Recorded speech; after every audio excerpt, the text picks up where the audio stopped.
Teresa Alexander नाम की लड़की जिसकी उम्र 15 साल है, जो कि साउथ अफ्रीका के अंगोला देश की रहने वाली है। पिछले 2 महीने से ये बच्ची की आंखों की रोशनी में धीरे धीरे गिरावट होने लगी। देखते देखते नतीजा ये हुआ कि इसकी आंखों की रोशनी पूरी तरीके से चली गई और ये अपनी करीबी होने वाली प्रतिक्रियाओं को देखने में वंचित हो गई।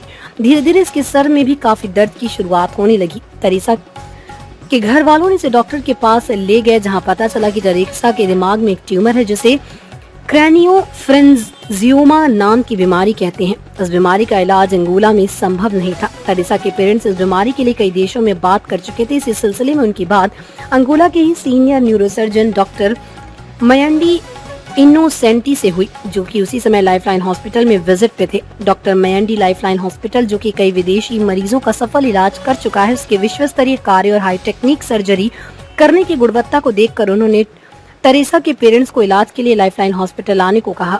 पिछले महीने के अंतिम सप्ताह में टेरेसा अपनी माता और आंटी के साथ लाइफलाइन आजमगढ़ आए। यहाँ उसकी तमाम जांच हुई और 30 अप्रैल को टेरेसा को ऑपरेशन के लिए शिफ्ट किया गया। यह ऑपरेशन न्यूरो सर्जरी की सबसे जटिलतम सर्जरी में से एक है। टेरेसा की सर्जरी दूरबीन विधि से नाक के रास्ते से जाके उसके दिमाग के ट्यूमर को सफलतापूर्वक निकाला गया। ये सर्जरी 8 घंटे तक चली और इस सर्जरी में डॉक्टर अनूप, डॉक्टर विनय प्रकाश, डॉक्टर आकाश रामभाऊ, डॉक्टर गायत्री और ओटी स्टाफ शामिल थे। टेरेसा बिल्कुल स्वस्थ है और अपने देश जाने की तैयारी में है। इस तरह से लगातार लाइफलाइन अपने कार्य के जरिए आजमगढ़ के साथ साथ अपने प्रदेश में विश्व में नई पहचान देने में अग्रसर हो रहा है। सर, आपकी टीम ने एक सर्जरी की है, तो क्या सर इम्पोर्टेंस है और क्या कहना चाहेंगे, किस तरह से आपके पास पेशेंट आया आपके?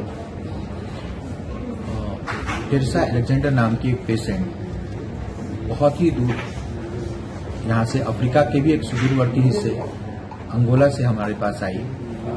इस पेशेंट को पिछले 2 महीने से सरदर्द और आंखों की रोशनी जाने की समस्याएं थी, जिसके द्वारा कारण वहाँ पे इसका सीटी स्कैन हुआ और सीटी स्कैन में पता चला कि इसके ब्रेन में एक गंभीर ट्यूमर है, जो कि पिट्यूटरी ग्लैंड से चिपका हुआ है और बहुत बड़े हिस्से में ये एक बड़े हिस्से को प्रभावित किया हुआ है और उसके कारण इसकी आंखों की रोशनी जा रही है, क्योंकि ये ट्यूमर आंखों की नसों को भी दबा रहा होता है।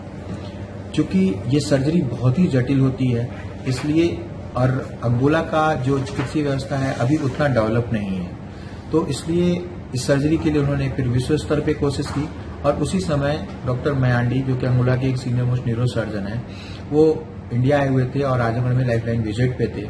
उन्होंने लाइफलाइन की परिस्थितियों को देखा और यहाँ की विश्व स्तरीय जो व्यवस्थाएं हैं और जो हम लोगों के रिजल्ट्स हैं उन्होंने वो देखे, क्योंकि वो 10-15-20 दिन लगभग यहाँ रहे और उस बीच उन्होंने यहाँ पे हो रही रूटीन सर्जरीज को देखा कि किस लेवल पे यहाँ पे सर्जरीज हो रही हैं। तो उनके रिकमेंडेशन पे फिर ये पेशेंट हम लोगों के पास आई अंगोला से और यहाँ पे फिर हम लोगों ने 30 अप्रैल को इस पेशेंट की सर्जरी की।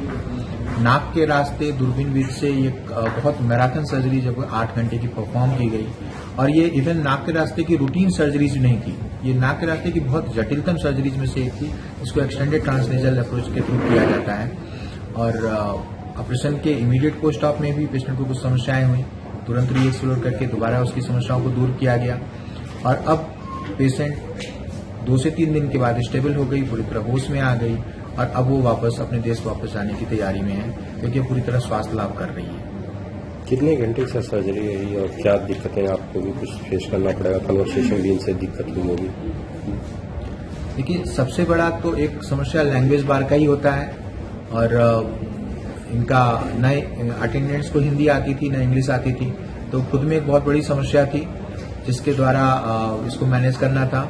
लेकिन आज की तारीख में तकनीक आप जानते हैं, गूगल ट्रांसलेटर हर जगह अवेलेबल रहता है, तो हम लोग इनसे अपनी बात कह ले जाते थे और सबसे बड़ी भाषा जो होती है इमोशंस की भाषा होती है, तो इमोशंस की भाषा वो हम उनकी समझते थे, वो हमारी समझते थे और गूगल ट्रांसलेटर के थ्रू हमें अपनी रूटीन कन्वर्सेशन में हमें कोई प्रॉब्लम नहीं आती थी।